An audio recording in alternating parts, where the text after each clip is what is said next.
অতএব এইটা ওই দিক থেকে চাপ দিতে হবে, কারণ কোনো যুক্তি নেই পানি না দেওয়া।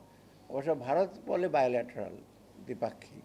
দ্বিপাক্ষিক চুক্তি হলেই তো চুক্তি মানে কথা যে সালিশ মানে তার কাজটা আমার, আলটিমেটলি ওইটি হয় আর কি, বিশেষ করে ফারাক্কা বেশ অন্যান্য সময়।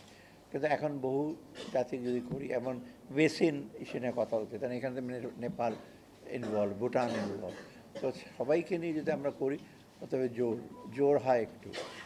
তবে সময় আসছে আমাদেরকে এই জিনিসগুলোকে আর স্থাপন। এখন আমরা কিন্তু বেশি দিন মানে ওয়েট করতে পারবো না, কারণ দিন দিন যত যাচ্ছে বাংলাদেশের অবস্থা তো দিন দিন।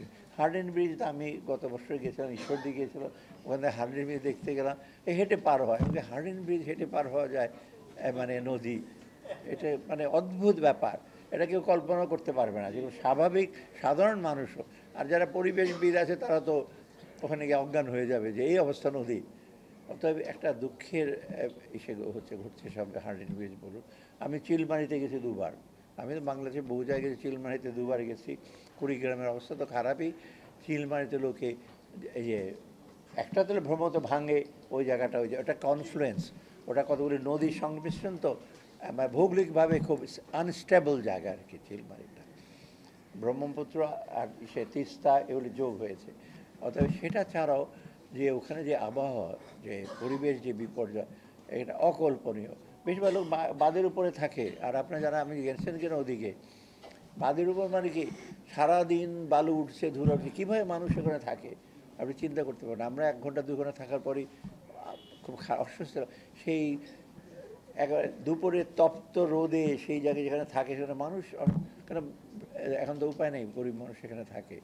সেখানে পভার্টি লেভেলও, দারিদ্র এইসব বেশি, তবে চেষ্টা করা হচ্ছে যাতে কমানো যায়। সবচেয়ে বড় দারিদ্রের মূল কারণটা হচ্ছে সেখানে পরিবেশের বিপর্যয়, তিস্তা নদীর নিকেটে। খালি অন্য কারণও হয়েছে, জমি জমা নেই, অনেকের জমি জমা দ্বারা নিয়ে গেছে। কিন্তু এই পরিবেশটা যদি আমরা সলভ না করতে পারি, বাংলাদেশের তিস্তা কেন, সবগুলো কিছুদিন আগে এই যে কুমিল্লা, নোয়াখালীর হঠাৎ করে ওরা আর্গুমেন্ট হয়েছে, কেউ বলছে আপনার একটা বিশেষ বাঁধ ভেঙে দিয়েছে, অথবা কিন্তু আসল কথা পানির তো অধিক থেকে আসছে।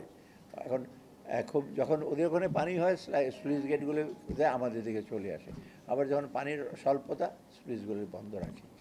অত এই হুইমস, যেটা হুইমসে বাংলা কি স্বেচ্ছাচারিতা বা এরকম ইচ্ছা মতো তারা করছে, এই জন্য কিন্তু আমাদের এই পানিগুলো পাচ্ছি না।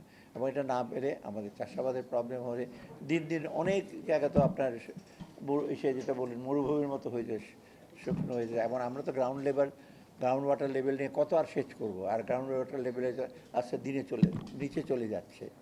এবং ওটার আবার স্যালিনিটি আছে, তারপর যে এই অ্যাসিডিটি আসছে, তো ওগুলো তো ডিফিকাল্ট। আমরা যতটুকু সম্ভব আমাদের যে নদীগুলো আছে, নদীগুলোর উৎস যদি সময় মতো আমরা পানিটা পেয়ে থাকি, আমাদের শুধু চাষাবাদ না, আমাদের যোগাযোগ ব্যবস্থারও তো একটা বড় একটা বিষয়। কারণ নদীমাতৃক দেশে কিন্তু নদীর যোগাযোগটা অনেক, আমি বলি এনভায়রনমেন্ট ফ্রেন্ডলি, আর হলো আপনার চিপার অলসো। মানে আমি তো পিরোজপুরের এসডিও ছিলাম আজ থেকে 20 বছর আগে, সব নদী মার থেকে, ওই নদীগুলো বোধহয় শুকিয়ে গেছে এখন, আমি যাই। ওসব ইসে ছিল কী জানি, ব্রিজ হয়ে গেছে পিরোজপুরে একটা, ওই যেটা আমরা, হ্যাঁ, কচা নদীর পরে না, একটা ব্রিজটার নাম ভুলে গেলাম, যাই হোক। মানে ওখানে যা হোক, মঠবাড়ি আমি যেতাম লঞ্চে, মঠবাড়ি নিয়ে ইসে হয়ে গেছে। আমি একটা গল্প বলি আবার, মহিউদ্দিন সাহেব ছিলেন ন্যাপ ভাষা না, ন্যাপ পরে মুজাফর, উনি এমপি ছিলেন। আমি থাকতে উনি একটা এসডিও সাহেব, আমি গম কোনো দিন নেব না। আমি বলি আপনি এমপি সাহেব, মঠবাড়ি গম নিলে রাস্তা বানাবে যত্রতত্র, আমার নদী খাল বিল সব নষ্ট হবে। মঠবাড়ি কিন্তু নদী খাল বিল অনেক বেশি, তাহলে আমি আপনার গম নিয়ে যেখানে যত্রতত্র রাস্তা সেটা করব না। আলটিমেটলি রাস্তা হয়েছে বড়, কিন্তু উনি বলতে যে আমি চাই না যে বাংলাদেশে যে বিশেষ ওই এলাকার নদীগুলো খালগুলো শুকিয়ে যায়, ওগুলো নর্মাল ফ্লো থাকলে চাষাবাদে, সেটা ওনার ইসেতে বলেছেন, ওনার দৃষ্টিভঙ্গিতে, সেটা কি ভুল ছিল না। কিন্তু যাই হোক, সার্বিকভাবে আমি বলবো যে আমাদের পানিটা যদি আমরা না আনতে পারি, বিশেষ করে ফারাক্কাটা চুক্তি শেষ এর আগেই কিন্তু আমাদের একটু আমাদের দিক থেকে, সরকারের দিক থেকে ইসে করতে হবে যে গ্যারান্টি ক্লজ ছাড়া যেগুলো, মানে ওই যে গলদগুলি আছে ইসে করতে হবে আর কি, কারেক্ট করতে হবে, নতুবা বলতে হবে যে আমরা এখন নিজের মতো চলবো, সেটা হলো পরের কথা। এগুলো